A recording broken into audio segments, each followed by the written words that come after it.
আল্লাহ নবী সাল্লাল্লাহু আলাইহি সাল্লাম সোমবার দিন ইন্তেকালের দিন নবীজি ইন্তেকালের পূর্বে 23 ওয়াক্ত নামাজ জামাতের সাথে নিজে ইমামতি করে পড়াইতে পারেন নাই। হযরত আবু বকর সিদ্দিক ইমামতি করছেন নবীজির হায়াত থাকা। এতটা অসুস্থ ছিলেন, উঠতেই পারেন না। শেষ দিন সোমবার ফজরের ওয়াক্তে আল্লাহ নবী সাল্লাল্লাহু আলাইহি ওয়াসাল্লাম মসজিদে নামাজ শুরু হয়েছে ফজর। নবীজি ওনার স্ত্রী আয়েশা রাদিয়াল্লাহু তাআলা আনহা ওনার পিঠে বুকে মাথা রেখেছিলেন।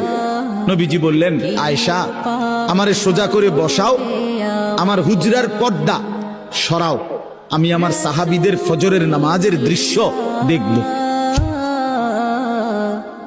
নবী সাল্লাল্লাহু আলাইহি সাল্লামের রওজা মুবারক এখন আপনারা যারা গেছেন তারা তো দেখছেনই, একেবারে যেখান দিয়ে নবীজির রওজায় আথার এইটাই মসজিদ, এটা লগে দিয়েই মসজিদ।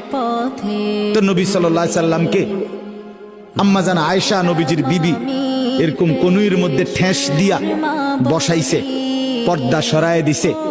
আল্লাহ নবী দেখলেন পুরা মসজিদ ভরা। ফজরের নামাজ কোন নামাজ? জোহরের পরে যেটা পড়ে ভোরে। কোন সময়? ভোরে।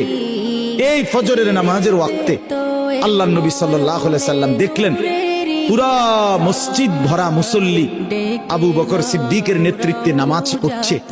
সবাইকে ভরপুর দেখে খোদার কসম কিতাবে লিখছে নবী সাল্লাল্লাহু আলাইহি সাল্লাম চোখের পানি ফেলে দিছে, কানতে কানতে বলছে, আয়েশা আমার 23 বছরের মেহনত সার্থক। আয়েশা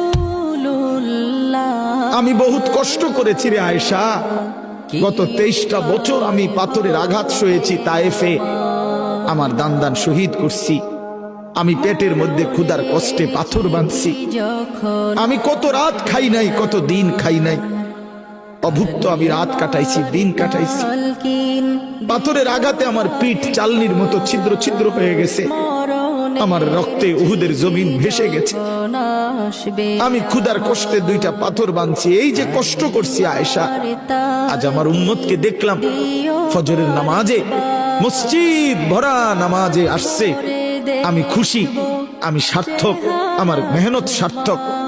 এরপরে নবীজি সাল্লাল্লাহু আলাইহি সাল্লাম 2 হাত আসমানের দিকে তুলে খোদার কসম বাপ নবীজি ওই সময় আল্লাহকে বলছে, আল্লাহুম্মা রফিকাল আলা, মাওলা এবার আমি আপনি বন্ধুর কাছে যেতে চাই। সেদিন সোমবার জোহরের আগে জাওয়ালের সময়, মানে সূর্য পশ্চিম দিকে যখন হেলতেছে এই সময় জোহরের আগে আল্লাহর নবী সাল্লাল্লাহু আলাইহি ওয়াসাল্লাম ইন্তেকাল করছে।